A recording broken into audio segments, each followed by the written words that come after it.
안녕하세요. 구어과 송쌤입니다. 자, 오늘은 고2 신사고 독서 3-1단원 세잔과 입체파 지문을 공부하도록 하겠습니다. 이 지문의 갈래는 설명문이고요. 그리고 세잔과 입체파의 예술에 대한 관점을 글감으로 해서 그 작품 경영과 의의를 주제로 전달하고 있는 그런 지문이 되겠습니다. 제목을 통해서 알 수 있듯이 이제 세잔과 그 입체파와 관련한 내용을 정보 전달하는 그런 설명문이 되겠습니다. 세잔은 우리가 알 수가 없지만 고2 정도 되는 배경 지식이라면 그래도 이제 입체파가 이제 미술과 어느 정도 관련이 있다라고 하는 것은 이제 어렴풋이 짐작이 가능할 겁니다. 그래서 이 지문은 이제 미술과 관련되어 있는 글이고요. 예술 분야의 글이 되겠습니다. 자, 그러면 어떤 내용인지 같이 내용 보면서 정리하도록 하겠습니다.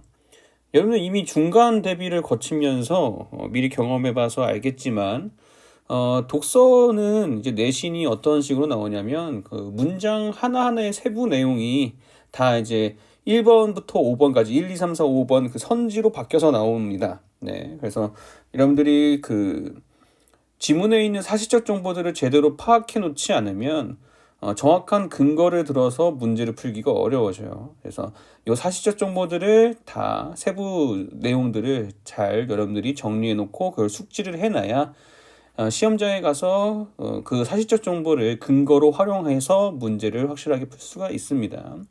그래서 정답률을 높이려면 사실적 정보를 여러분들이 잘 정리해 놓고 그걸 숙지를 해야 된다. 그래서 한 문단씩 정리를 해 나갈 거고요. 이 동영상 길이에 그 한계가 있기 때문에 시간상 지문을 일일이 읽어가면서 진행하지는 않겠습니다. 제가 한 문단씩 내용을 정리하면서 수업을 진행할 테니까 여러분들이 문단별로 잠깐 끊어서 설명을 듣기 전에 지문을 한번 읽고 문단별로 읽고 그 다음에 요 동영상 강의의 이제 해설을 보는 방식으로 이렇게 수업에 임하면 되겠습니다. 자, 그러면 이 글은 이제 설명문이라고 했죠. 그래서 이 설명문은 기본적으로 이제 3단 구성으로 되어 있고 이 작품도 이 지문도 머릿말, 본문, 맺은말 이렇게 3단 구성으로 되어 있습니다. 네, 그래서 머릿말 부분부터 같이 정리를 하도록 하겠습니다. 다시 한번 얘기합니다. 지문을 제가 같이 읽진 않겠지만 문단별로 끊어서 설명을 할 테니 여러분들도 그 문단 해설을 듣기 전에 잠깐 멈춰 놓고 지문을 먼저 읽고 그 다음에 해설을 듣도록 하세요. 자, 머릿말부터 같이 보도록 하겠습니다.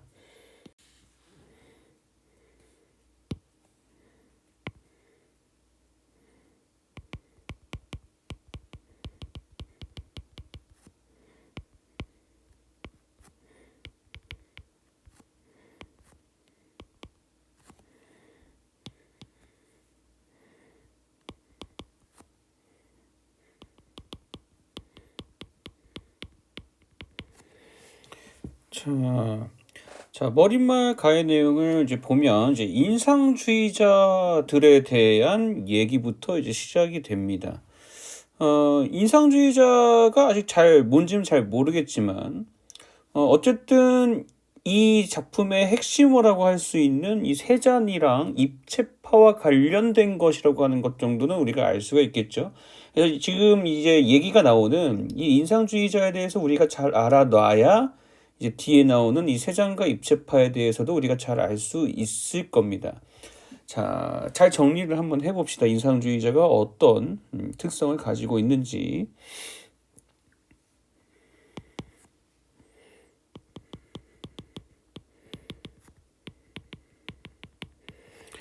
자, 이 인상주의자들은요, 시각적 인상을 굉장히 이제 중요시합니다. 그래서 인상주의자라고 이제 이름이 붙어져 있는 거겠죠. 자, 그리고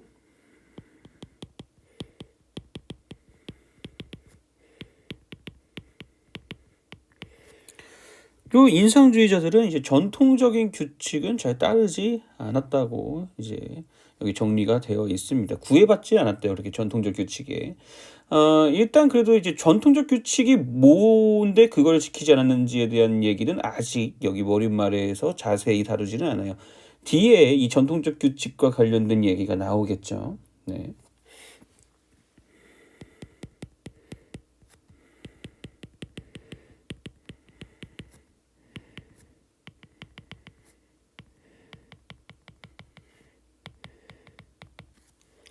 자, 여러분들 우리가 이제 이미 일상생활에서 많이 경험한 바이기 때문에 여러분들도 이미 다 알고 있는 내용일 겁니다.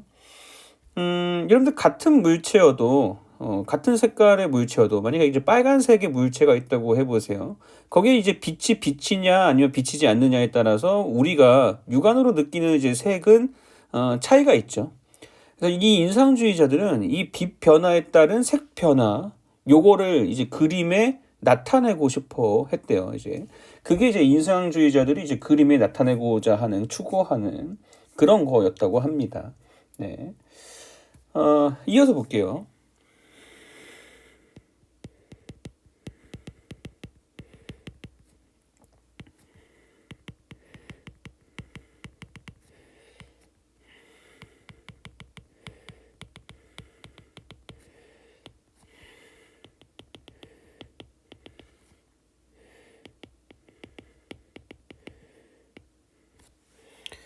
자, 이 인상주의자들은 윤곽선, 형태, 입체감 요런 것들보다는 색채 효과를 더 강조합니다.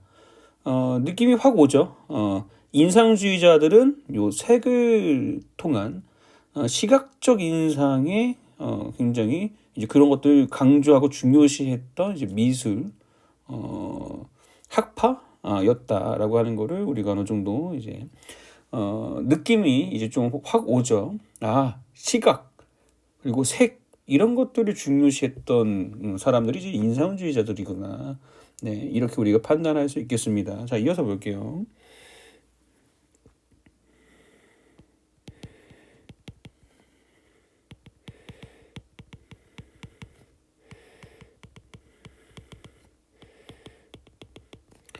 자, 계속 이제 비슷한 내용들이 나오는데, 요 인상주의자들은 자연의 순간순간의 그 시각적인 인상들을 중요시 했습니다.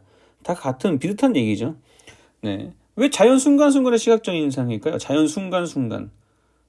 아까 얘기했잖아요. 빛의 변화에 따라 색이 변화한다. 그러면 인상도 바뀌겠죠? 그래서 그 순간순간의 시각적 인상을 중요시했고 그걸 그림으로 나타내고 싶어 했다. 이것이 이제 인상주의자들의 특성이 되겠습니다.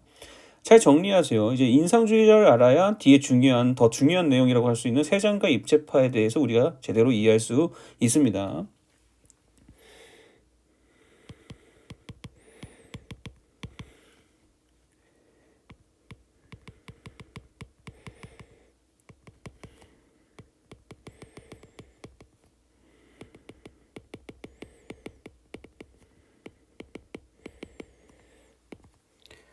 자, 요 머릿말 부분에서 이제 모네라고 하는 사람에 대해서 소개를 해주는데 이 모네는 이제 인상주의자입니다. 그래서 이 모네가 죽기 전에 어떤 얘기를 했냐면 잡을 수 없는 신비한 자연이라는 말을 했대요. 왜 잡을 수 없는 신비한 자연일까요? 왜 잡을 수가 없어요? 아까 얘기했죠. 이런 그 잡을 수 없는 거는 이제 고정되어 있는 거 사실상 잡기 쉽잖아요. 잡을 수 없다는 얘기는 그 반대로 무슨 얘기예요? 고정되어 있지 않고 계속 변한다라는 얘기죠. 아까 얘기했죠. 빛이 변하면 색이 변하고 그 색에 따른 시각적 인상도 달라집니다. 그래서 고정되어 있지 않고 항상 변하는 것을 추구하다 보니까 요런 얘기를 하게 되는 거죠. 잡을 수 없는 신비한 자연이다. 라고 하는 거. 느낌이 오나요? 이해가 조금 되고 있죠. 인상주의자가 어떤 건지. 네. 요 얘기를 이제 그냥 하는 게 아니라 여러분들 교재 보면 이제 알 수 있겠지만 이제 그 그림을 예시로 들어서 시각적인 그런 그 자료를 이제 같이 이제 보여주고 있습니다. 어떤 작품을 예시로 보여주고 있냐면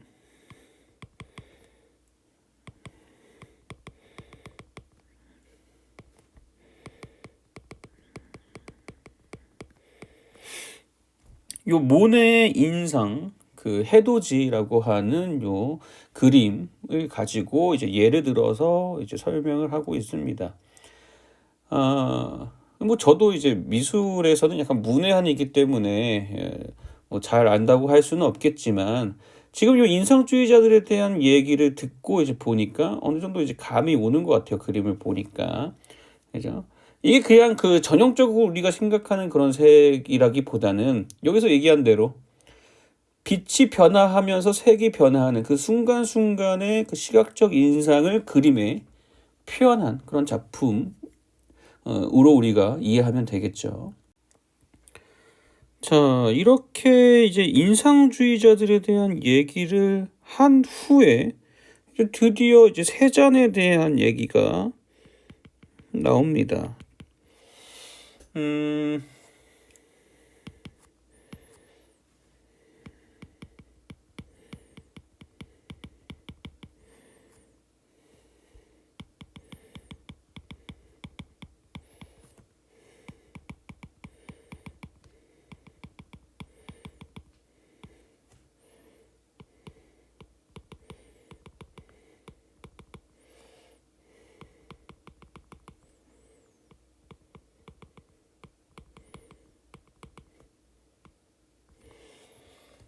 자, 요 인상주의자들에 대한 얘기가 이제 있은 후에 그 다음에 이제 세잔에 대한 얘기가 나오는데요. 이 세잔은 눈으로만 파악한 감각 세계에 정신적 구성 그리고 지적 질서를 부여하고 싶어 했대요. 추가하고 싶어 했다는 얘기죠. 요 눈으로만 파악한 감각 세계를 먼저 좀 살펴보면 이거 어디서 얘기 들었던 것 같지 않나요? 이미 우리는 요거에 대해서 알고 있습니다. 왜? 인상주의에서 이미 했던 얘기잖아요. 알겠나요? 뭔가 감이 오나요? 자연 순간순간의 시각적 인상을 중시했다 했잖아요. 그래서 인상주의자라고 얘기했죠. 눈으로만 파악한 감각 세계가 바로 이거죠. 인상주의자들이 추구했던 것. 세자는 여기서 한 번 더 나아가서 목까지 부여하고 싶어 했다. 여기에. 네, 정신적 구성과 지적 질서를 부여하고 싶어 했다. 추가하고 싶어 했다.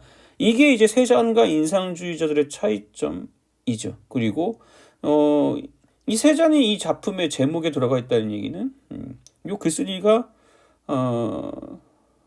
궁극적으로 전달하고 싶은 건 이 세잔의 그런 관점이 되겠죠. 아직 우리가 요 정신적 구성과 지적 질서가 뭔지 요 세잔이 추가적으로 이제 부여하고 싶었던 게 정확히 뭔지는 아직 알 수는 없겠지만 일단 여기까지는 우리가 파악할 수 있겠네요. 이 머릿말 부분에서. 그리고 이 정신적 구성과 지적 질서에 대해서는 뒤에서 이제 본문에서 본격적으로 다루겠죠. 자, 그래서 여기까지는 판단을 이제 하고 갑시다. 정리를 하고 갈게요. 자, 세자는 인상주의자들이 추구했던 요 눈으로만 파악한 이 감각 세계에 정신적 구성, 지적 질서를 더 부여했다. 그런 관점을 가지고 있었다라고 하는 거. 자, 여기까지 정리했고 이해가 됐다면 이제 본문으로 넘어갈게요.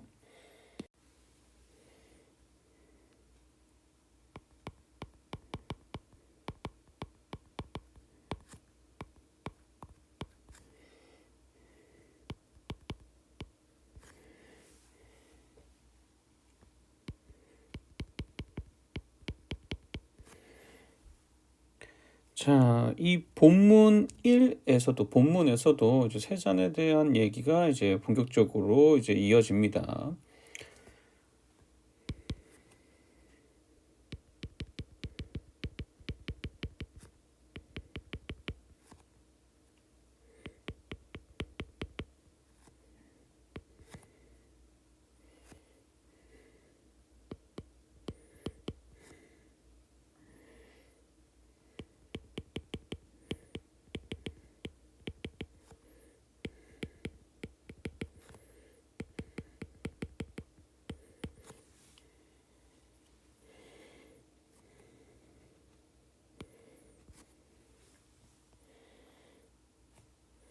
자, 세자는 표면의 색은 변하지만 입체적인 구조는 변하지 않는다라고 하는 생각을 가지고 있었어요.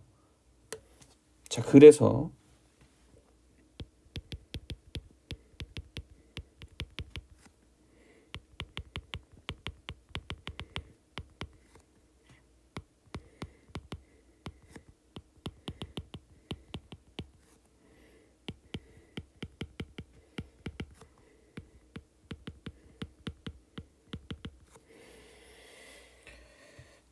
그래서 요 세자는 감각적 경험뿐만이 아니라 요 지적인 원리도 같이 결합된 미술을 해야 된다라고 생각을 했습니다. 그래야지만 견고하고 영구적으로 물체들을 표현할 수 있다. 이렇게 생각을 했어요. 자, 여기 한번 좀 생각을 해보면 이렇게 연결이 가능하죠. 여기 표면 색이 변한다라고 얘기했죠. 우리 아까 머릿말부터 쭉 이어져 내려왔던 거야. 인상주의자부터 해서. 요 표면의 색, 요것이 요 감각적인 경험이랑 연결이 되는 거겠죠. 그죠? 그러면 여기는 이 입체적 구조는 변하지 않는다라는 얘기는 무슨 얘기예요? 네, 요 지적 원리와 연결이 되는 얘기겠죠. 자, 요렇게 연결시키고 나면 요 감각적 경험뿐만이 아니라 요 지적 원리까지도 함께 결합한 미술을 해야 된다라고 하는 이 세자의 생각이 어느 정도 이해가 되죠. 네. 변하는 것은 사실상 그 지적이고 이제 원리적인 것과는 약간 거리가 있죠. 네. 변하지 않고 이제 고정된 무언가가 있어야 지적인 원리랑 잘 들어맞게 되죠. 세자는 이제 미술에서 그 고정되는 거, 변하지 않는 거를 뭘로 생각했어요? 네, 입체적인 구조. 요거를 생각을 했습니다. 그래서 여기 그 표면 색과 관련된 요 감각적 경험뿐만이 아니라 입체적 구조와 관련되어 있는 이 지적 원리까지도 이 그림에 포함시켜야 된다, 결합시켜야 된다라고 생각을 했습니다. 이해가 됐나요? 네. 그 다음 부분도 좀 이어서 같이 좀 볼게요.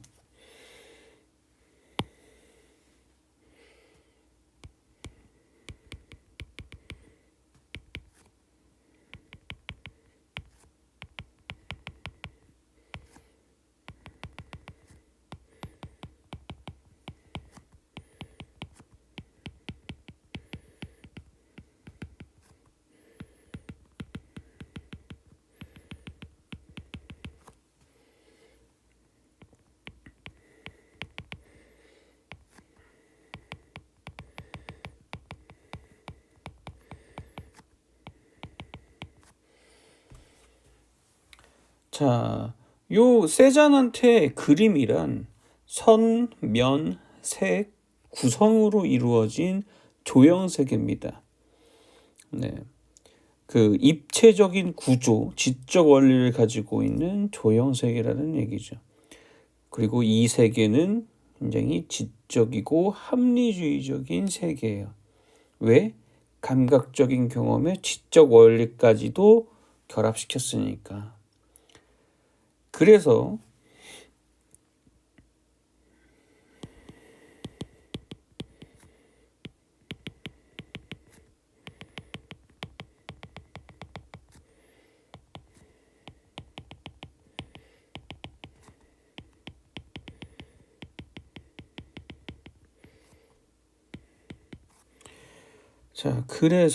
요 세자는 모든 자연 속의 대상은 다 원통, 원뿔, 구로 환원해서 그림에 나타내야 된다라고 했어요. 요 원통, 원뿔, 구가 뭐랑 연결이 되겠습니까? 네, 아까 위에서 얘기했던 요 조현과 연결이 되겠죠. 네. 감이 좀 오나요? 네. 그냥 그 아까 인상주의자들이 이제 색 그리고 그 색에 대한 인상 이런 것들을 중요시했다면 세자는 그런 감각적 경험에 더해서 요런 지적인 원리, 입체적 구조, 원통, 원뿔, 구와 관련된 조형 세계, 조형 이런 것들을 결합하고자 했어요. 네. 그래야 더 견고하고 영구적이고 지적이고 합리주의적인 그 미술 세계가 가능하다라고 생각을 했죠. 이해가 됐나요? 네. 나는 여기까지 정리를 하고 이제 다로 넘어가도록 하겠습니다.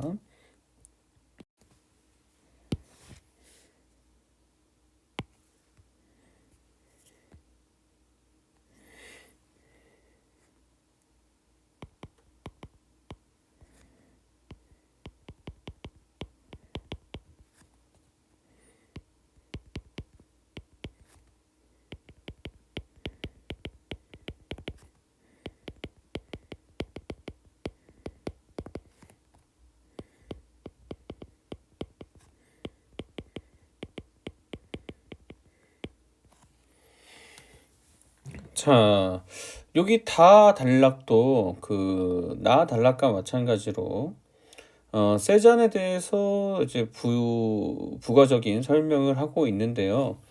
요 다단락에서는 이제 사과와 오렌지가 있는 정물이라고 하는 이 세잔의 이제 그림 작품을 예로 들어서 이 세잔의 관점을 이야기하고 있습니다. 여러분 그 123페이지 자습서 123페이지에 그 그림이 이제 그림 자료가 있으니까 그 그림을 보면서 이 설명을 듣는 게 더 이해가 쉽게 될 겁니다.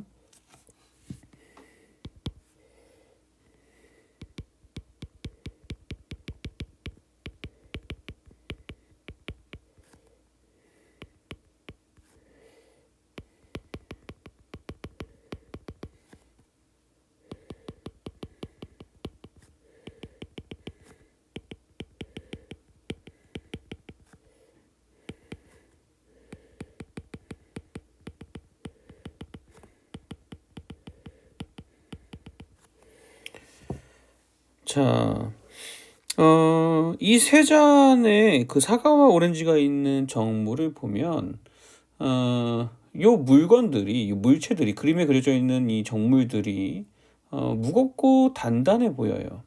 네. 이 글에서는 그 이유를 이렇게 얘기합니다. 넓게 바른 색의 면들이 입체적 형태를 나타냈기 때문이다. 이렇게 얘기를 합니다.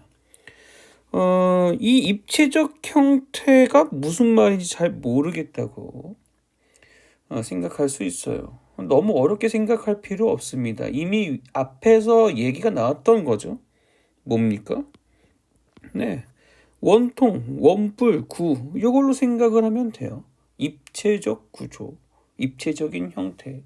네, 너무 어렵게 생각할 필요 없습니다. 이미 앞에서 언급이 됐던 거예요. 자, 이어서 봅시다.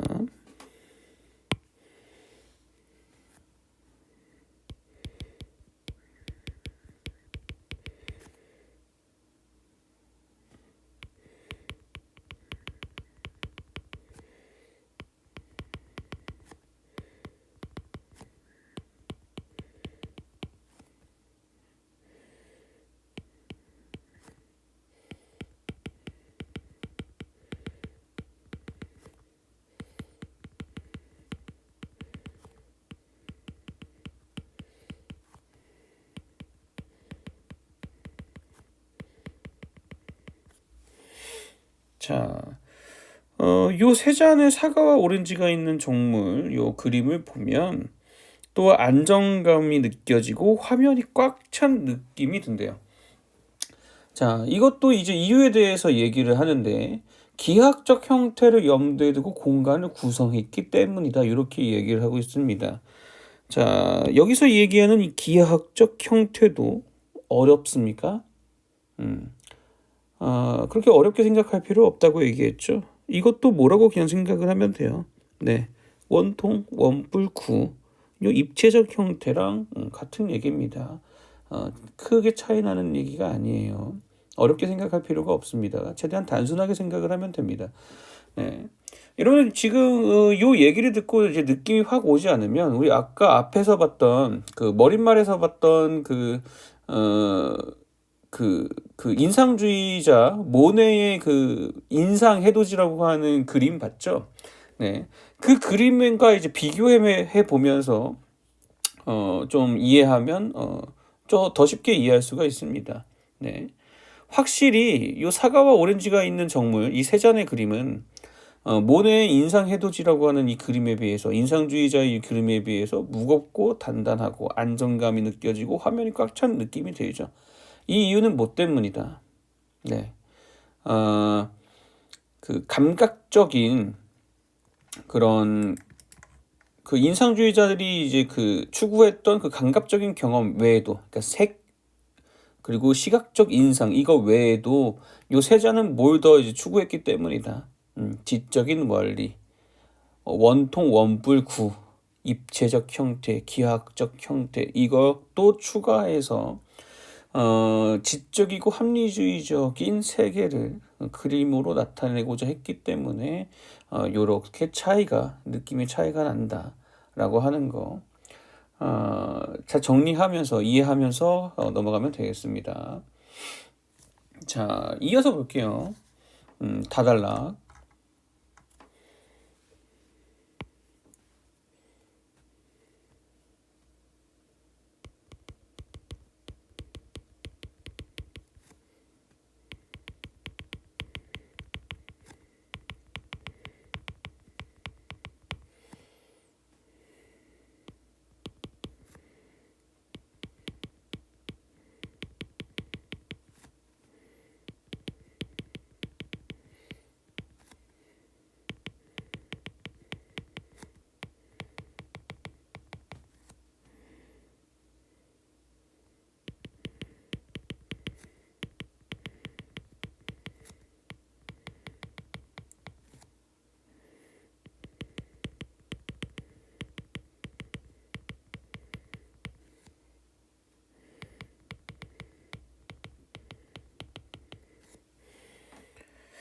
자, 또 세 번째, 사과와 오렌지가 있는 정물이라고 하는 이 세 잔의 그림의 그 특성에 대해서 얘기를 하고 있는데, 왜곡된 표현이 많대요.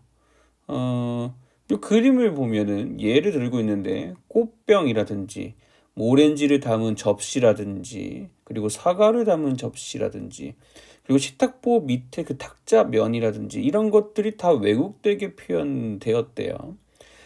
그리고 그 이유에 대해서도 이야기를 하는데 이렇게 이야기를 하고 있습니다.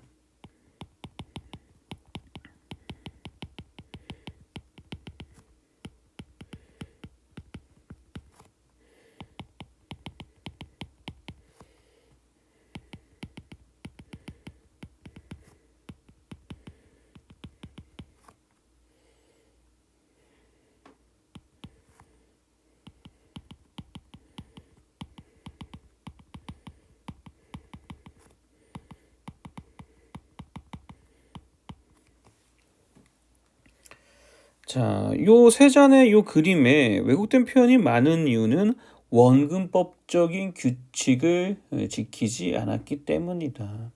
하나의 대상을 중심으로 다른 대상들을 통일해서 나타내지 않았기 때문이다. 이렇게 이야기를 하고 있습니다. 여러분 기억이 날지 모르겠는데 그 머릿말에서 인상주의자들이 그 전통적 규칙에 따르지 않았다 이런 얘기 들은 거 있죠. 네. 그 전통적인 규칙 중에 이제 이 원근법적인 규칙도 포함이 됩니다. 원근법이라고 하는 게 우리가 그 모르는 건 아니죠. 멀 원자, 가까울 근자 해서 뭐예요? 물건에 이제 가깝고 먼 거를 이제 그림에 표현하는 거를 얘기하는 거죠. 이 원근법적 규칙이라고 하는 거는 원근법이라고 하는 거는 사실상 상대적인 거잖아요. 어느 한 대상을 중심으로 해서 거기 통일시켜야 되는 거죠. 원근법을 지키려면. 그죠? 어떤 대상에 비해서 멀고 가깝고 기준이 있어야 되는 거 아니겠습니까? 네. 그 기준에 맞춰서 어느 한 대상을 이제 기준으로 중심으로 두고 다른 대상들을 다 통일해야지 그 원근법이 맞는 거잖아요. 그죠? 네, 근데 여기 원근법의 규칙을 지키지 않았기 때문에 왜곡된 표현들이 당연히 많이 나타날 수밖에 없는 거죠. 네, 뭐 어떤 거는 뭐 그 곧 쏟아질 것처럼 막 비스듬히 되어 있고, 어떤 거는 뭐 더 가까워 보이고, 어떤 거는 뭐 더 이제 멀어 보이고, 이게 잘 맞지가 않는 거죠. 이제 통일성이 지켜져 있지 않으니까 왜곡되게 보이는 겁니다. 네, 이해가 됐나요? 네, 자, 이어서 볼게요.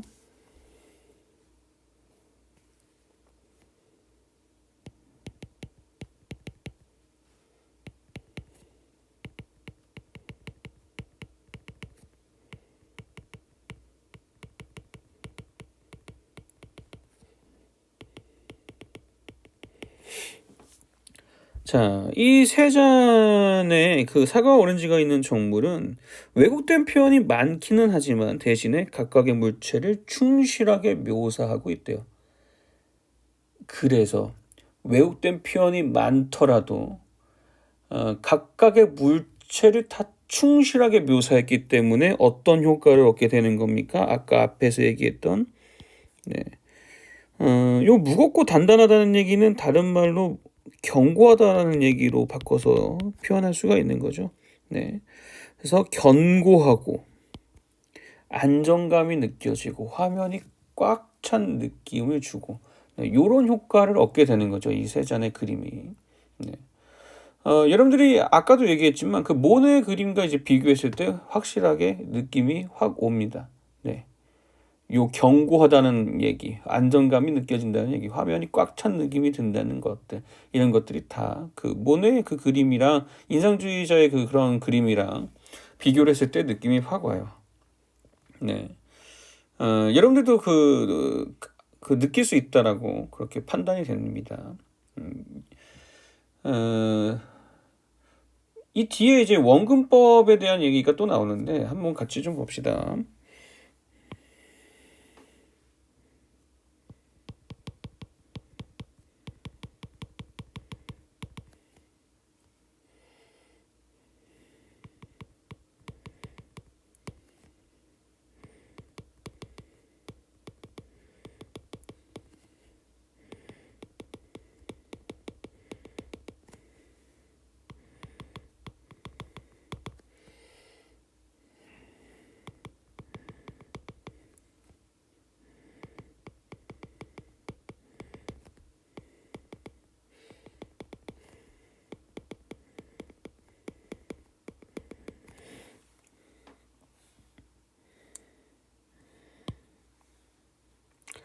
자, 아까도 앞에서 나왔던 이제 원근법 얘기가 또 나오고 있는데, 이제 원근법이라고 하는 것은 인간의 시점과 시선을 중심으로 통일성을 나타내는 거였죠.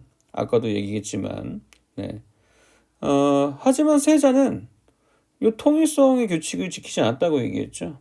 대신에 이제 대상 물체를 중심으로 공간을 구성하려고 했습니다.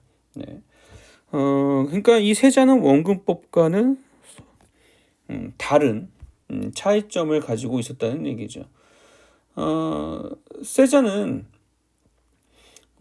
요 원근법에 대해서 의문을 가지고 있었기 때문에 요런 그 대상 물체를 중심으로 공간을 구성하는 이런 새로운 방식으로 이제 변화를 꾀했던 겁니다. 그래서 요 원근법 얘기를 꺼냈다는 얘기는 이 둘의 비교 대조를 통해서 차이점을 통해서 세잔에 대한 관점을 더 분명하게 드러내려고 이렇게 원근법에 대한 얘기를 한 것이죠. 뭐 단순하게 생각하면 여러분 이렇게 이제 기억하고 있으면 되는 겁니다. 세자는 원근법과는 차이점을 가지고 있다. 세잔의 그림은 원근법적인 규칙을 따르지 않았다라고 하는 거를 여러분들이 알고 있으면 되겠습니다. 세잔과 이제 맞지 않는 내용이 여러 나왔죠. 원근법적 규칙 따르지 않았어요. 통일성, 세잔이랑은 관련이 없습니다. 네. 이런 것들 여러분들이 기억을 해놓고 있어야 되겠죠. 네. 충분히 그 사실적 정보, 이런 사실적 정보들을 활용하는 문제들이 나올 수 있습니다. 네. 잘 기억을 해놓고 내용 숙지를 할 필요가 있습니다. 자, 다의 내용은 여기까지 정리를 하고 이제 라달락으로 넘어갈게요.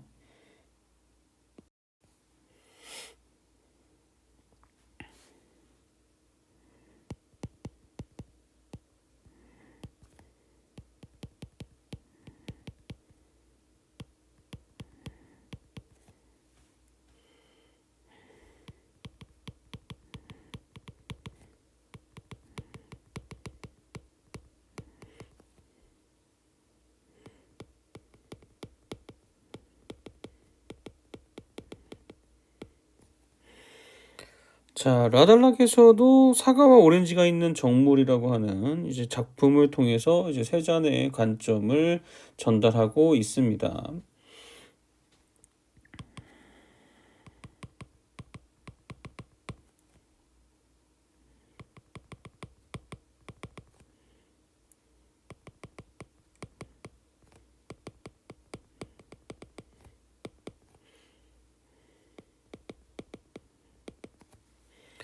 자, 세자는 이제 소묘 그리고 소묘와 색채의 상호 보완으로 자, 조화를 이제 이루도록 했습니다. 요 소묘라고 하는 말이 이제 어려울 수가 있는데 이 소묘는 형태예요. 그러니까 형태를 중요시하는 이제 그런 그림을 이제 소묘라고 얘기를 합니다. 그래서 형태라고 생각을 하면 돼요. 여러분들 그 기억이 납니까? 아까 그 감각적 경험에 이제 그 인상주의자들이 추구했던 그 감각적 경험에 이제 지적 원리를 이제 그 추가하려고 했다라고 얘기했죠. 이 세잔이. 이 색채는 그 인상주의자들이 생각했던 중요시하겠던 그 감각적 경험이라고 생각을 하면 되는 거고, 요 소묘가 형태라고 얘기했죠. 네, 그 입체적 형태, 기하학적 형태, 지적 원리, 합리주의적 세계, 네, 요 그거를 이제 이 소묘와 관련해서 여러분들이 생각을 하면 되겠습니다. 아까 했던 얘기들 나왔던 것들 그대로 이어지고 있는 겁니다. 네, 약간 표현으로만 조금씩 바뀌어서 나오고 있는 거예요. 어, 형태와 색채의 상호본을 통해서 이제 조화를 나타내려고 했다. 그랬기 때문에 요 세 잔의 그림이 견고하고 안정감 느껴지고 화면이 꽉 찬 느낌이 드는 거다. 이렇게 얘기를 하고 있네요.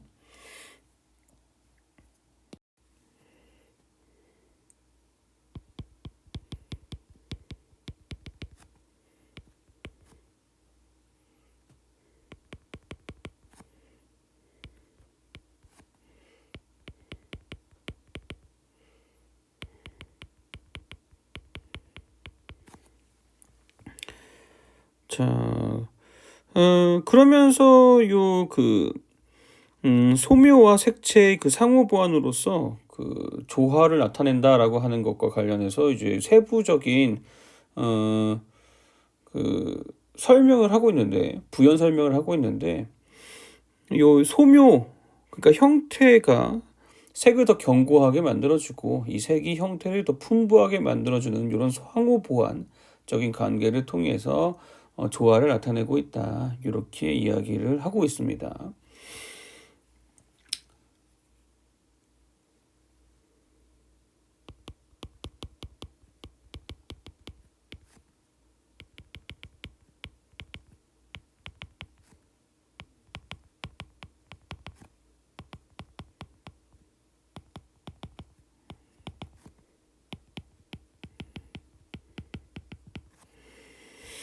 자, 그래서 요 그 세 잔의 그림은 명암과 색조 간의 조화 및 대조를 통해서 양감을 나타내고 있다 이렇게 얘기를 하고 있는데 요 명암이라고 하는 말도 마찬가지예요. 형태라고 그냥 생각을 하면 됩니다.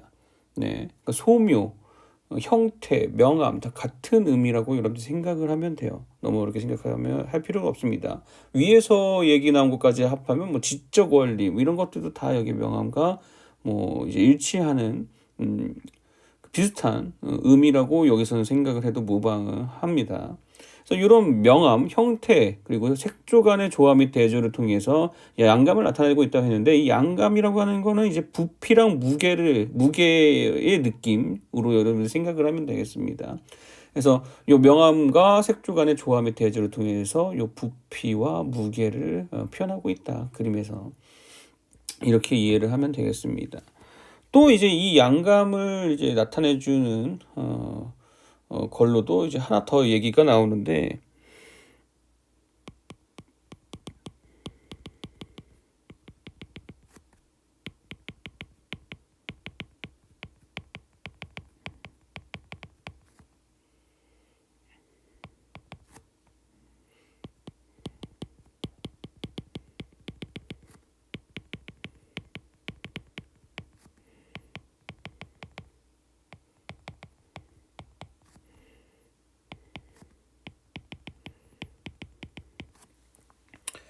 따뜻한 느낌을 주는 황갈산 계통을 도드라져 보이게 표현하고, 이 청록색 계통, 그러니까 차가운 느낌을 주는 청록색 계통을 이제 움츠러드는 듯이 이제 표현함으로써, 네, 요 양감을 마찬가지로 양감을 나타내고 있다. 이렇게 이야기하고 있습니다. 여기까지가 이제 라의 내용이고, 네. 요 세잔의 그림이 견고하고 꽉 차 보이는 이유 뭐였죠? 네, 소묘 색채가 상호 보완, 소묘 색채를 상호 보완해서 조화롭게 나타내고 조화를 이루고 있기 때문에 그렇다. 그리고 요 양감 표현 방식 두 가지를 이야기하고 있죠. 네, 명한 색조 간의 조화 및 대조와 요 황갈색 계통과 청록색 계통의 요 차이. 네. 그래서 요것들을 가지고 이제 양감을 표현하고 있다를 이제 라달락에서 이야기했네요. 자, 그다음에 이 다음 단락, 그럼 마단락으로 넘어가겠습니다.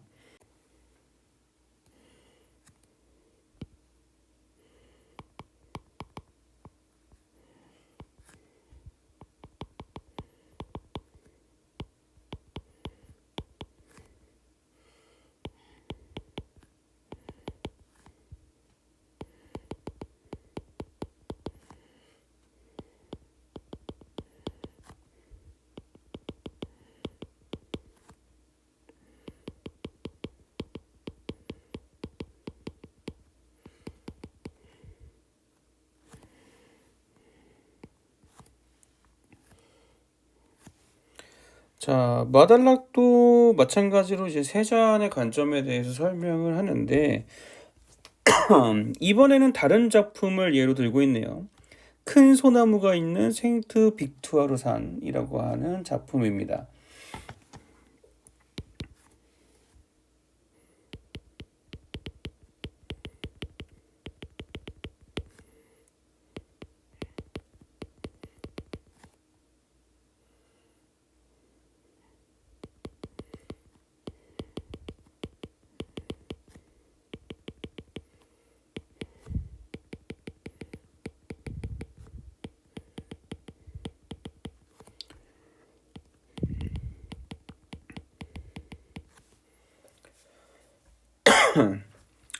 자, 이 그림에서도 이제 황갈색과 청록색의 계통의 색들이 이제 나타나는데, 요 색들을 통해서 배경의 굴곡과 거리감을 나타내고 있습니다.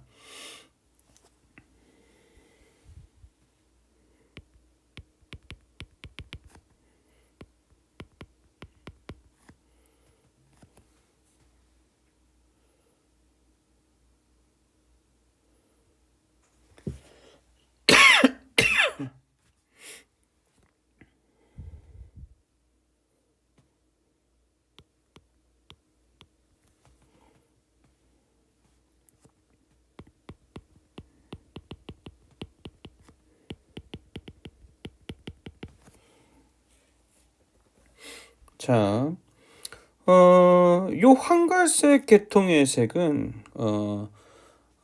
물체를 이제 앞으로 나와 있는 것처럼 이제 표현을 하고, 요 청록색 계통의 색은 이제 물체가 이제 뒤로 들어가는 그런 느낌을 이제 주는데, 요 이제 두 계통의 색을 이제 계속 번갈아 가면서 교차함으로써 원근 관계를 나타내고 있습니다. 그래서 여기 앞에도 얘기했지만 이 원근 관계가 이 거리감을 얘기하고 있는 거죠. 거리감을 나타내고 있습니다. 요 황갈색 계통의 색과 청록색 계통의 색을 통해서. 자, 그리고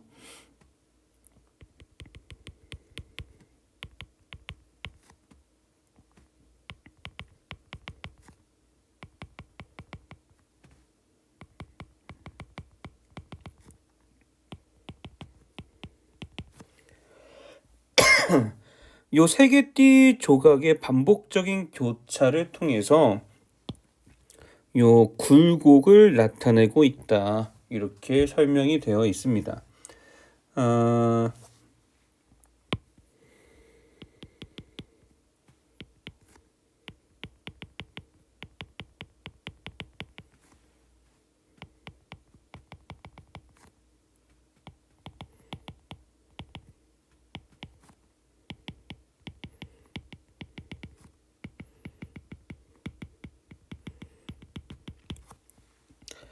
자, 그리고 또 어떤 얘기를 하고 있냐면, 이 산을, 가운데 보면 이제 산이 있잖아요. 124페이지의 그림을 보시면 됩니다. 이 가운데 이제 보면 이제 산이 이제 높이 솟아 있는 게 있는데, 이게 이제 원뿔 형태로 되어 있기 때문에, 요 세 개 조화랑 형태의 명확성을 동시에 표현할 수 있었다. 이런 얘기를 합니다. 요 색 조화와 형태 명확성을 동시에 표현했다라고 하는 거 어디서 많이 봤죠? 아까도 계속 얘기했지만 앞에서 했던 얘기들을 그냥 표현만 살짝 어휘만 살짝 바꿔가면서 계속 반복적으로 얘기를 하고 있어요. 여러분들이 이것들을 이제 간파하고 그 관계들을 제대로 파악하고 있어야 문제에서 여러분들이 헷갈리지 않을 수 있습니다. 요 색 조화는 뭐예요? 앞에서 계속 나왔던 감각적 경험이죠. 형태 명확성은 뭐랑 관련이 돼 있는 겁니까? 아까 앞에서 나와 있는 뭐 지적인 원리, 뭐 이런 것들이랑 이제 관련이 있는 거죠. 그래서 그 의미 관계들을 여러분들이 잘 놓치지 않고 파악을 해놓고 있어야 되겠습니다. 그래서 여기까지가 마의 내용이고, 큰 소나무가 있는 생트 빅투아르 산이라고 하는 이 세잔의 요 작품 특징을 얘기하면서 세잔의 관점을 다시 한번 짚어주고 있네요. 자, 이제 바달락으로 넘어갈게요.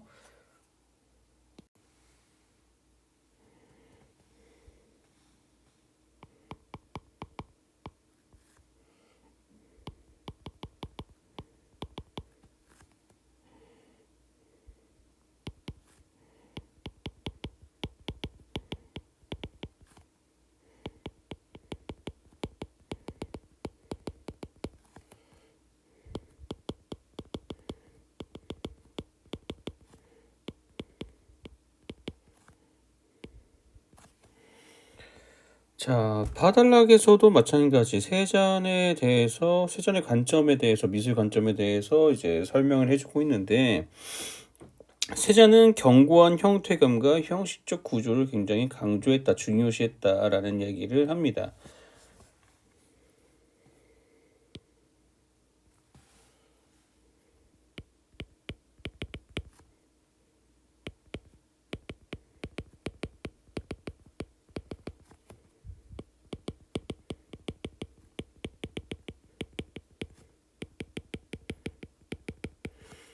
그리고 이러한 세잔의 그런 관점은 지적이고 기하학적인 조형 원리를 바탕으로 한다라고 하는 내용도 이제 부연 설명으로 이제 되어 있습니다.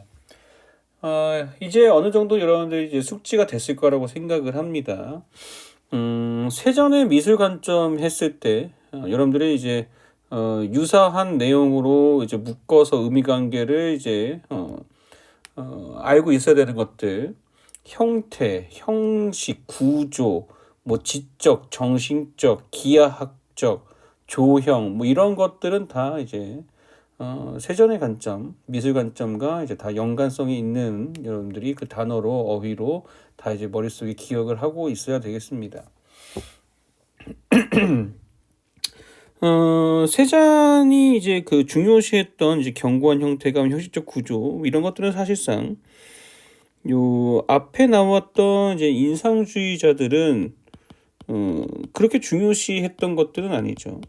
그래서 이런 부분에 있어서 이제 차이점이 분명히 있는 것이고,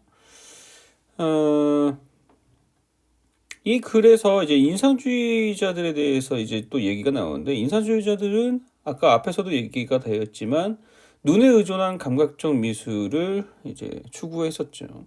네, 감각적인 인상. 그래서 인상주의라고 얘기했었죠. 정리를 해보면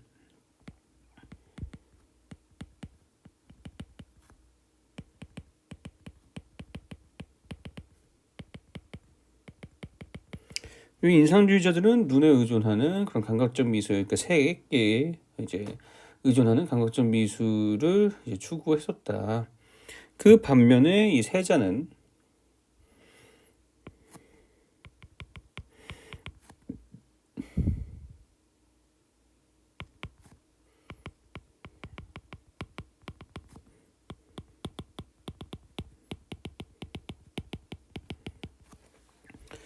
이 사유를 통해서, 그러니까 깊이 있는 그런 생각을 통해서 물체를 이해하고 표현하려고 했었다라고 하는 점에서 이런 차이점이 있는 것이죠. 인상주의자들과 분명히 세자는.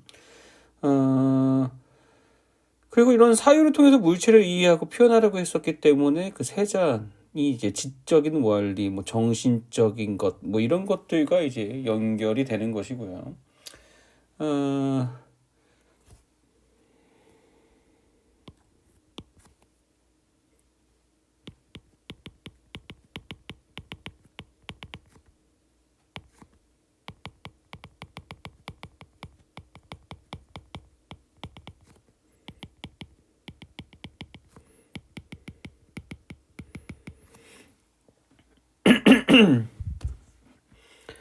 요 세잔의 이러한 미술 관점들은 이제 추후에 이제 기하학적이고 합리주의적인 이제 미술 경영에 이제 미술 경향에 큰 영향을 미치는데, 그 대표적인 예가 바로 세잔과 함께 제목에 있었던 그 입체파입니다. 드디어 이제 입체파 얘기가 나와요. 그래서 이 다음 단락인 4단락부터 이제 본격적으로 입체파에 대한 얘기가 나옵니다. 그러니까 세잔과 어느 정도 아까 이제 우리 인상주의도 마찬가지. 세잔 얘기할 때 이제 앞서 얘기됐던 인상주의와 관련해서 이제 세잔을 이제 설명을 했다면 여기도 마찬가지입니다. 세잔 앞에 나와 있는 이 세잔과 관련된 얘기, 세잔의 미술 관점과 이제 비교하면서 이치파에 대한 얘기를 설명을 합니다. 그래서 어떤 차이점이 있는지를 여러분들이 잘 정리하고 그걸 숙지하고 있어야 되겠죠. 요 세잔과 입체파가 핵심어라고 얘기했습니다. 이건 제목에도 있는 얘기고, 그만큼 얘네들을 비교하는 문제들이 주를 이루고 나올 거라는 얘기예요. 그러니까 잘 정리하고 숙지를 하도록 하겠습니다. 이제 4단락으로 넘어갈게요.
자, 사단락에서는 이제 그 앞서 소개된 이제 입체파에 대해서 이제 본격적으로 이제 설명을 하고 있는데, 세전과의 차이점을 이제 중심으로 이제 먼저 입체파에 대해서 설명을 해주고 있습니다. 우리가 앞서 살펴봤듯이 이 세잔의 미술 경향은 관점은 감각적인 경험에 인상주의가 중요시했던 이 감각적인 경험에 지적 원리를 추가해서 이 둘의 조화를 이제 중요하게 생각을 했다면 이 입체파는 감각적인 경험보다 지적 원리를 더 강조하는 그런 미술 관점 경향을 보여줍니다. 그래서 이 세장과 입체파의 요 차이점에 대해서 여러분들이 잘 파악하고 있어야 되겠고, 그래서 그 차이점을 중심으로 입체파에 대해서도 여러분들이 확인하고 있으면 되겠습니다. 이어서 볼게요.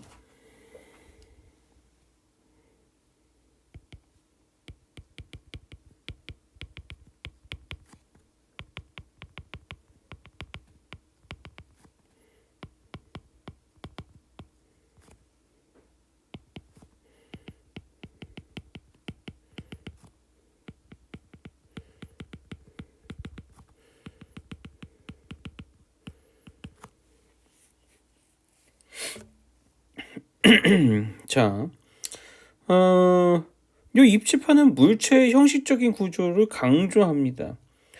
이거는 물론 그 인상주의에 비해서 세잔도 강조를 했던 부분이고 추구했던 부분이지만, 이거는 어디까지나 이제 조화를 위한, 이 감각적 경험과 지적 원리의 그 결합과 조화를 위한 강조였다면, 이 입체파는 아까도 얘기했듯이 지적 원리를 더 강조합니다. 그래서 물체의 형식적 구조를 굉장히 강조하고 그만큼 물체 중심적인 생각이 더 심화됩니다. 이 세잔에 비해서. 뭐 인상주의와는 뭐 말할 것도 없고요. 네.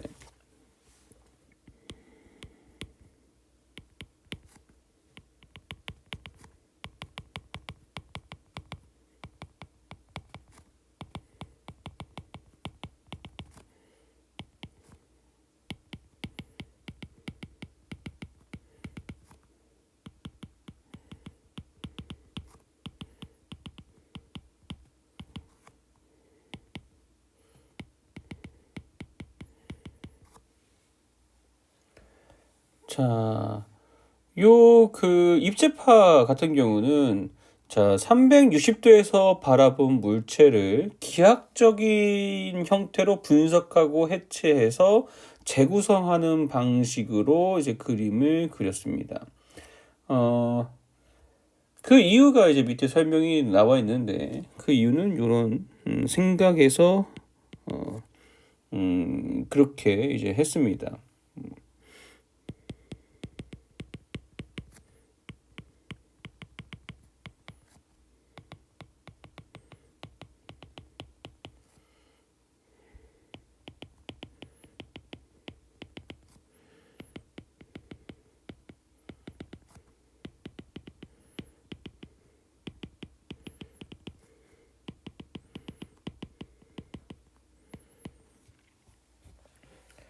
요 입체파는 어떤 생각을 가지고 있었냐면, 자, 하나의 시점으로는 하나의 방향으로만 이제 바라보는 그런 시점으로는 물체의 조형적인 형태를 다 완전하게 표현하기가 어렵다, 이렇게 생각을 했습니다.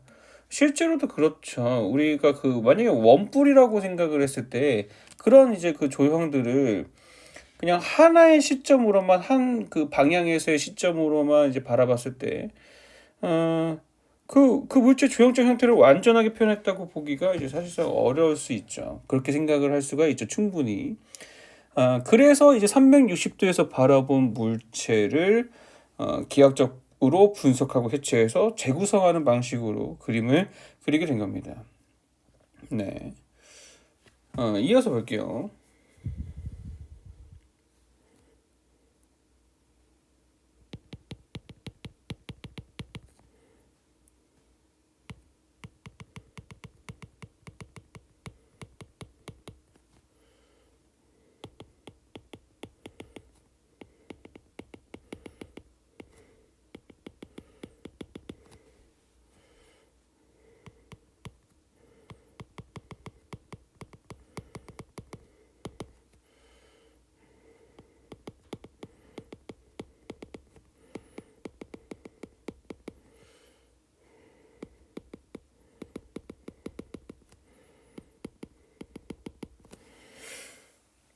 자, 입체파와 이제 비슷한 시기에 미술 경향인 이제 야수파와 표현주의가 이제 인간의 내면 세계를 이제 중심으로 중요시했다면, 이 입체파는 이제 조형적인 탐구 그리고 화면 구성을 이제 중요시했습니다. 이렇게 지금 그 입체파에 대해서 이제 세잔과 야수파 표현주의의 차이점을 가지고 이렇게 이야기를 설명을 하고 있습니다. 다른 대상과의 다른 미술 경향과의 차이점을 중심으로 이게 입체파에 대해서 설명을 하고 있기 때문에 조금 더 이제 수월하게 입체파에 대해서 우리가 좀 이해하기가 이제 쉬울 겁니다. 단순하게 생각을 해보자면 인상주의는 이제 감각적 경험을 중시했다. 근데 이제 세자는 그 감각적 경험에 지적 원리를 결합해서 그 둘의 조화를 꿈꿨다, 깨했다. 입체파는 거기서 한 번 더 나가서 감각적인 경험보다 지적 원리를 더 강조했다. 이렇게 우리가 정리를 할 수가 있겠네요. 네.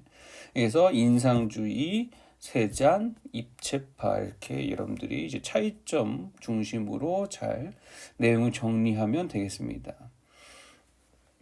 자, 여기까지 이제 사단락 정리를 했고 이제 아단락으로 넘어갈게요.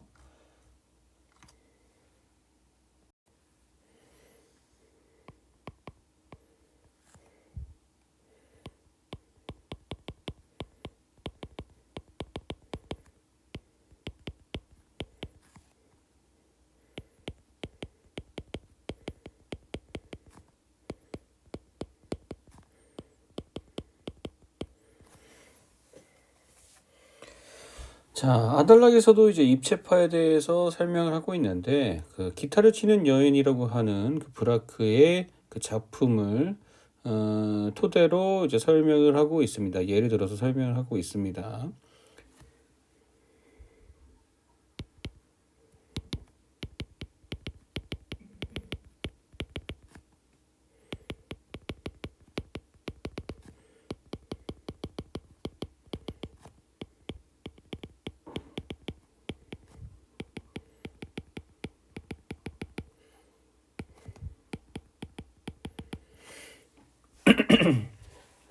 자, 여러분들 125페이지에 있는 그림을 보면 뭐 느낄 수 있겠지만, 요 기타를 치는 여인은 기하학적인 형태가 겹쳐 있기 때문에 아까 얘기했죠. 이런 기하학적 형태를 굉장히 강조했다고, 굉장히 중요시했다고 입체파가.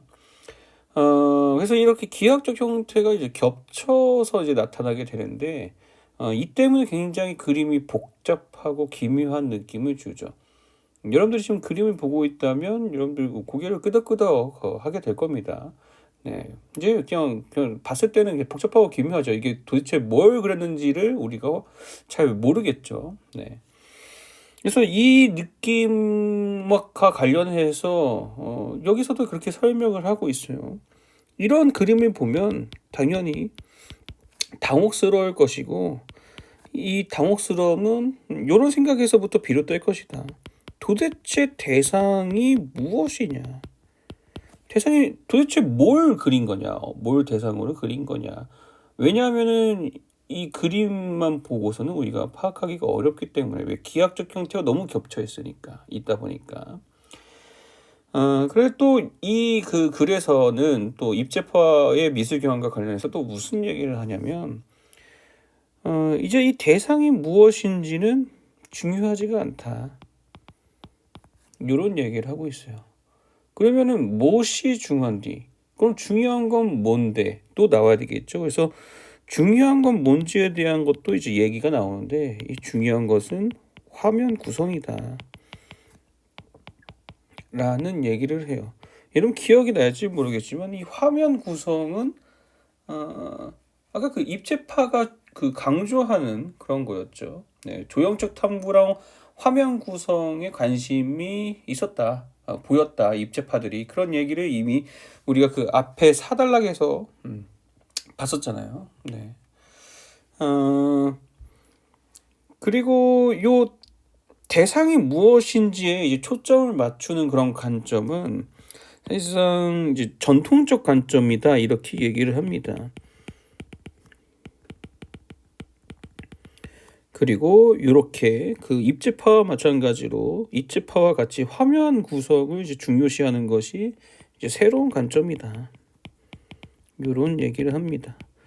그리고 또 어떤 얘기도 하냐면 이제 더 이상 이제 전통적 관점에서 이제 벗어나서 이제 새로운 관점으로 나아가야 된다. 뭐 이런 얘기를 하고 있습니다. 아달락에서 이거는 이제 요 입체파와 관련해서 글쓴이의 그런 관점이 드러나는 부분이라고 할 수가 있겠죠. 네. 그래서 아달락의 내용은 요 내용이고 이제 이어서 자달락으로 넘어가도록 하겠습니다.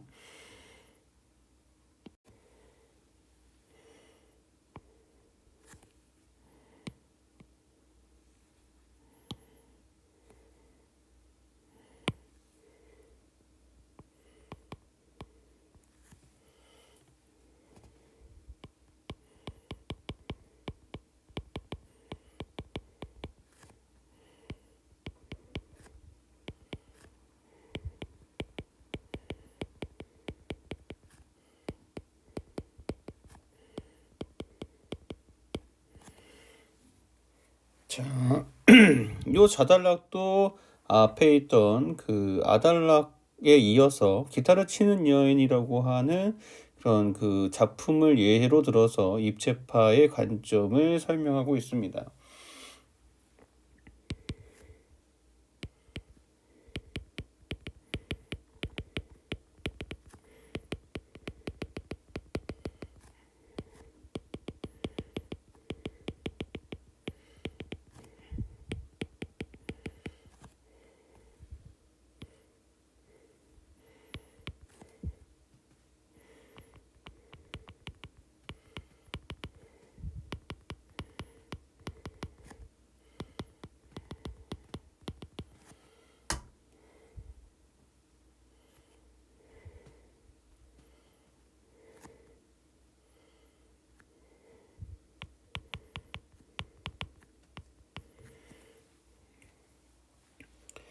자, 이렇게 기타를 치는 여인과 같은 이런 입체파의 그림에서는 기하학적인 화면과 이런 평면적 구성 속에서 물체의 흔적이 해체되어서 나타납니다.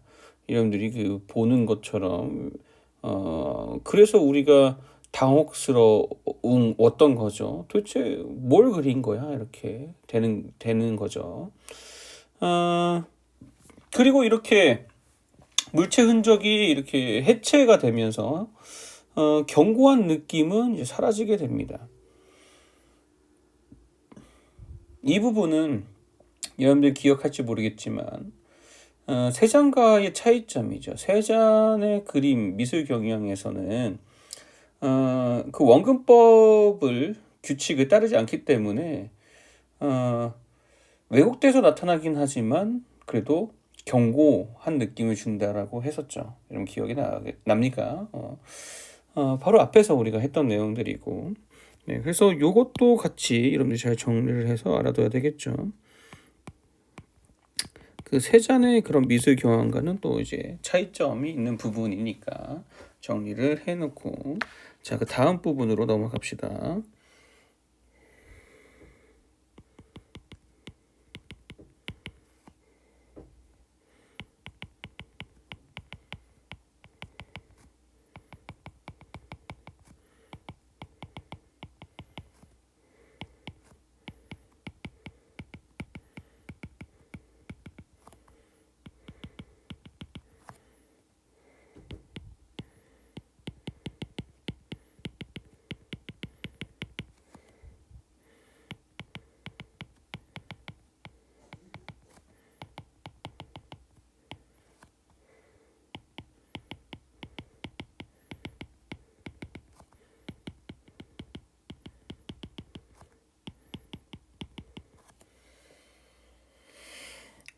자, 계속 그 앞에서 나왔던 얘기가 반복되고 있는데, 자, 세잔과의 차이점을 바탕으로 해서 또 이제 입체파의 그 미술 관점에 대해서 다시 한번 언급을 합니다. 세잔이 이제 감각적인 사실 묘사에 이제 기하학적인 요소를 이제 결합해서 조화를 이제 꾀했다면, 입체파는 이제 감각적인 면보다는 이런 기하학적인 화면 구성을 더 강조해서 표현했다라고 하는 거. 아까 앞에서도 계속 나왔던 얘기죠. 다시 한번 얘기하지만 앞에 있던 내용을 조금씩만 이제 어휘만 조금씩 바꿔서 계속 반복해서 표현을 한다. 그리고 그 의미 관계들을 그것들의 이제 의미 관계를 여러분들이 잘 파악하고 있으면 된다. 네, 그렇게 어렵지 않다. 계속 반복돼서 표현이 되는 것뿐이다. 라고 하는 거 잘 정리해 놓고.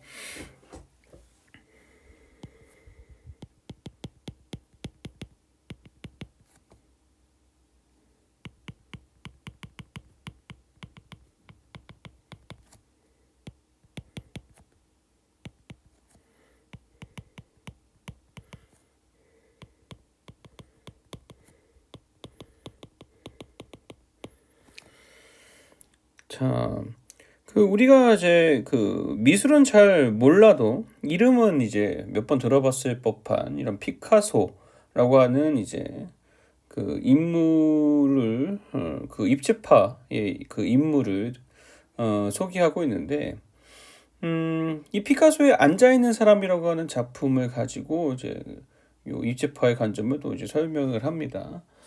이런데 126페이지에 보면 요 작품이 있으니까 요걸 보면서 이제 이 설명을 들으면 조금 더 이해가 쉽겠죠.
자, 요 피카소에 앉아 있는 사람이라고 하는 그 그림을 보면은 126페이지에 있다고 했습니다.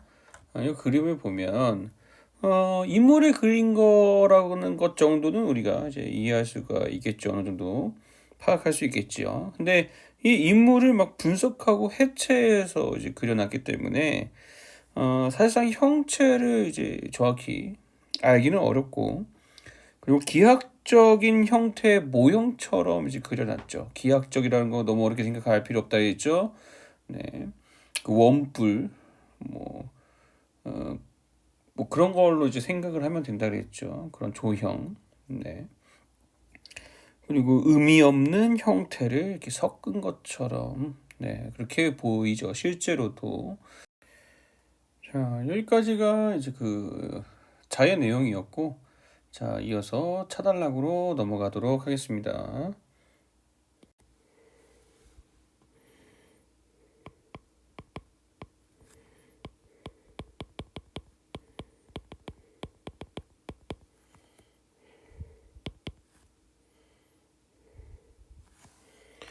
자, 차단락에서도 마찬가지로 이제 입체파에 대해서 설명을 하고 있습니다.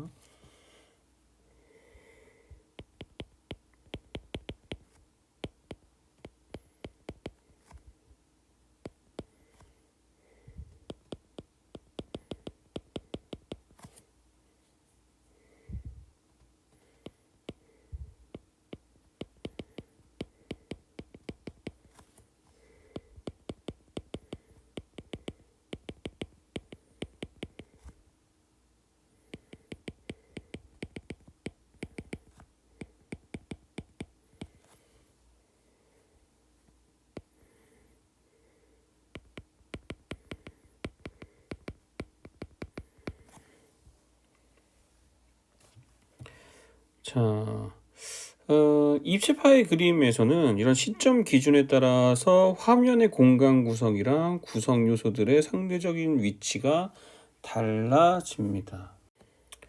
자, 이거는 어떤 의미를 내포하고 있는 거냐면, 어, 하나의 시점만 있는 게 아니라는 얘기죠. 입체파의 그림에서 요 그림을 이제 살펴볼 때는 하나의 시점으로 하나의 대상을 바라보는 그런 시점이 아니라는 얘기죠. 다시점이라는 얘기입니다. 하나의 시점이 아니라. 예.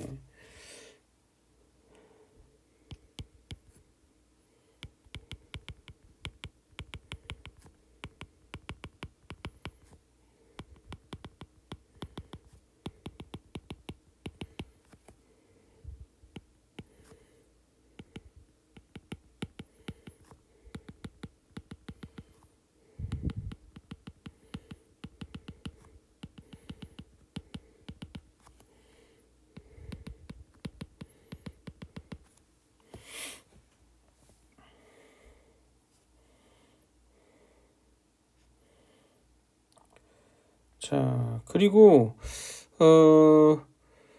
요 시점 기준에 따라서 이런 화면 공간 구성과 구성 요소들의 상대적 위치가 이제 달라진다는 이런 것은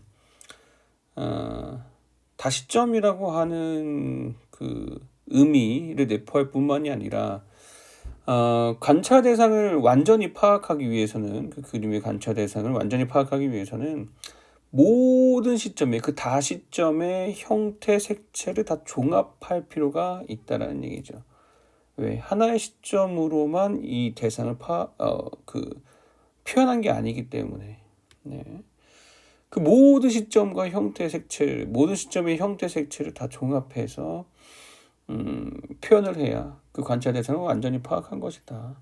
라고 이제 생각을 할 수가 있는 것이죠. 이게 바로 입체파의 관점이 되겠습니다.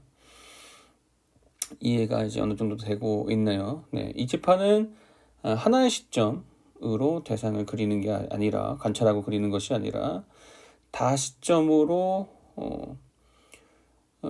대상을 관찰하고 그거를 그림에 표현한다.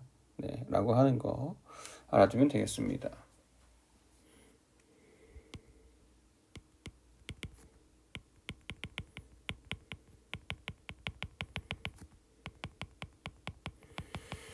자, 그래서 이제 같은 맥락으로 요 입체파는 1차 원근법을 부정합니다. 1차 원근법이라고 하는 것은 아까 제가 계속 얘기하고 있었던 하나의 시점이에요. 그러니까 관찰 대상의 위치를 고정시키고 하나의 시점으로만 대상을 파악하는 것. 이게 이제 1차 원근법입니다. 당연히 아까 앞서 얘기했던 것과 마찬가지로 입체파는 2차 원근법을 부정합니다. 다 시점이에요. 모든 시점에서 종합적으로 관찰 대상을 파악하려고 합니다. 네, 그리고 그걸 그림에 표현하려고 하고 있고요. 네.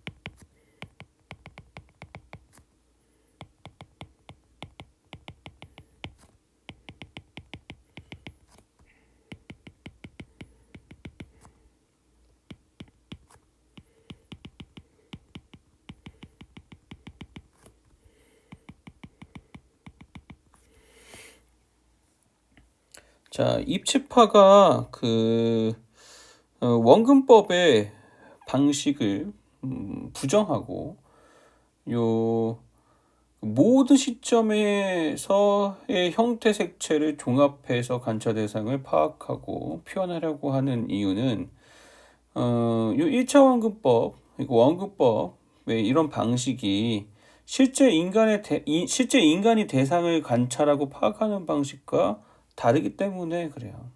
네. 조금 더 요 부분을 좀 더 부연 설명을 해 보자면,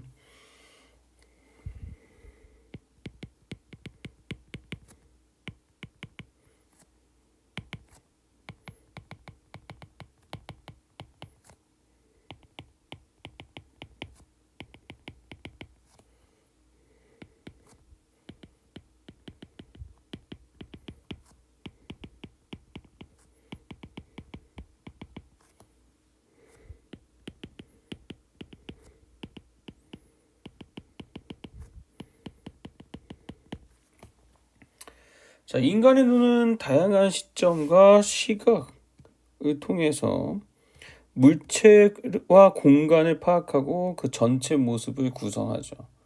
실제로 우리는 어, 하나의 시점으로 이제 어떤 물체나 공간을 본다고 생각을 하지만 파악한다고 생각을 하지만 실제로 우리는 어, 물리적으로 한 면을 보고 있다라고 해서 어떤 물체 한 면을 보고 있다고 해서 그 한 면만 가지고 그 물체를 판단하지 않죠. 공간이나 우리가 실제로 눈으로 물리적으로 보고 있는 부분 외에도 우리는 그 다른 부분들도 전체적으로 우리가 파악을 하죠. 네. 다른 시점에 모든 시점의 형태, 색채 이런 것들 우리가 모두 종합적으로 판단을 하고 그 물체를 판단하잖아요.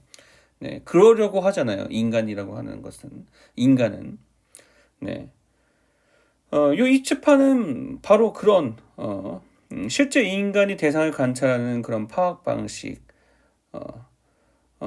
원근법의 방식이 아닌 모든 시점으로 종합적으로 대상을 완전히 파악하려고 하는 그런 방식을 따른다는 얘기죠.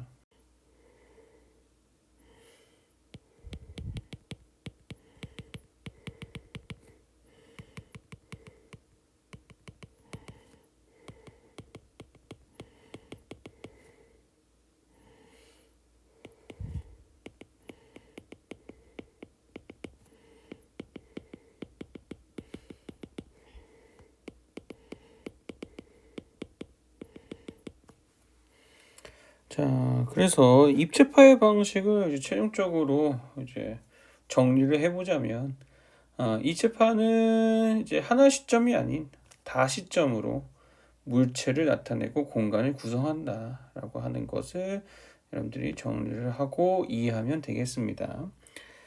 자, 차단락 내용을 정리를 했고, 자, 이제 마지막 단락, 카단락으로 넘어가도록 하겠습니다.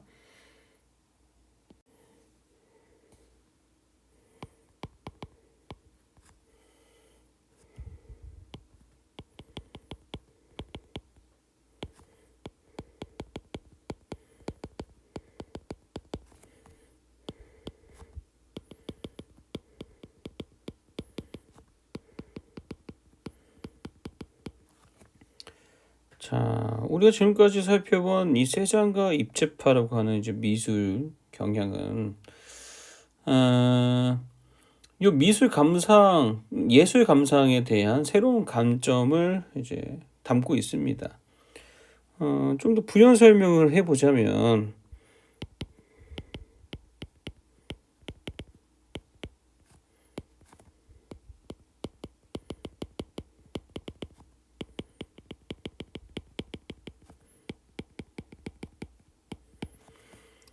자, 기존에 무엇을 대상으로 그려는가에 초점을 맞춰 왔다면, 이제는 어떻게 화면을 구성할 것인가, 여기에 이제 관심을 갖게 되는 그런 새로운 관점이 생긴 것이죠. 예술을 감상하게 되는.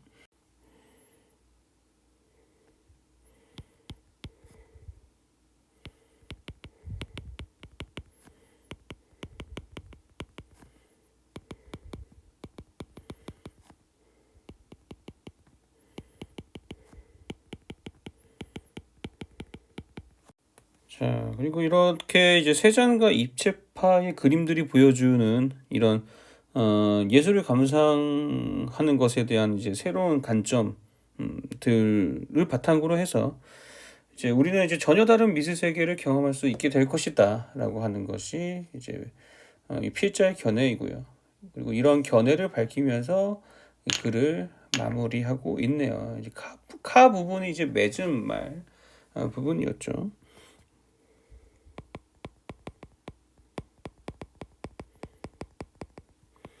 그래서 우리 모든 지문 다 살펴봤고 한 문장 한 문장 네, 그 주요 내용들을 이제 최대한 잘 정리를 해보려고 했고, 그래서 여러분들이 요 정리된 내용을 바탕으로 해서 요 사실적 정보들을 다 숙지 하면 되겠습니다. 네, 그렇게 했을 때 여러분들이 이제 시험을 치를 준비가 되겠다. 자, 오늘 수업은 여기까지 마치고, 네, 긴 시간 동안 여러분들 수고 많았습니다. 다음 시간에 봅시다. 네, 수고했어요.